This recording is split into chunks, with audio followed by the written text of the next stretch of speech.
Get ready for the dictation. Start.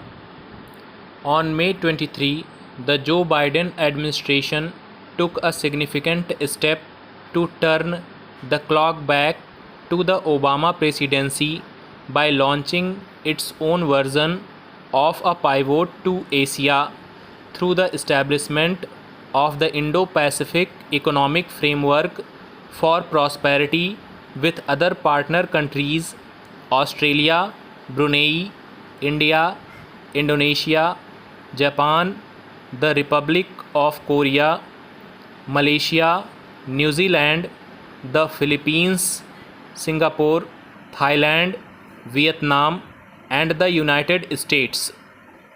Within days of its launch, IPEF expanded its membership to the Pacific Island states, with Fiji joining the initiative.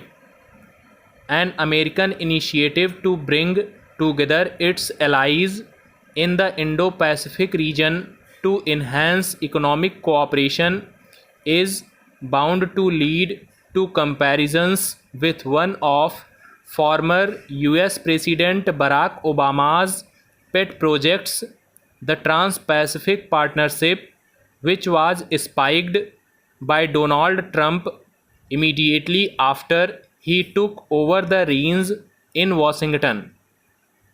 The IPEF reignites the twin ambitions of the US to provide economic leadership and to challenge China's hegemony in the region. The US Trade Administration had touted the TPP as Made in America, a tag that seems equally appropriate for the IPEF. At its launch, the IPEF was proposed as an elaborate framework of rules covering four pillars, namely fair and resilient trade, supply chain resiliency, clean energy, decarbonization, and tax and anti-corruption. It is not clear whether the original signatories to the IPEF were fully in the know of the details that were unveiled at the launch of the initiative, for there is no record of any prior discussion. However, evidence is available that suggests that Washington has been carefully constructing the framework ever since President Biden had first spoken about it in October 2021 during the East Asia Summit in the presence of all IPEF signatories except Fiji. Following its usual process of coalescing the views of all major business interests and the political establishment, the Biden administration sought public comments in March from interested parties on the four pillars to assist its trade administration for developing the US's position in IPEF negotiations. Not surprisingly, major corporations including Google, Microsoft, IBM, Intel, and Cargill, and influential industry associations such as the Biotechnology Innovation Organization and the Pharmaceutical Research and Manufacturers of America responded to the call.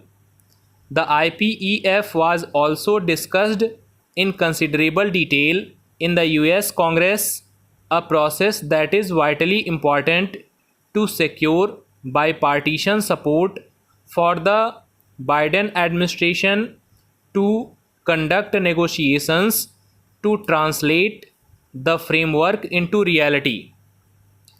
The Biden administration has announced that under the fair and resilient trade pillar, it aims to develop high standard, worker centered commitments covering labor rights, the environment and climate, the digital economy, agriculture, transparency and good regulatory practices, competition policy, and trade facilitation.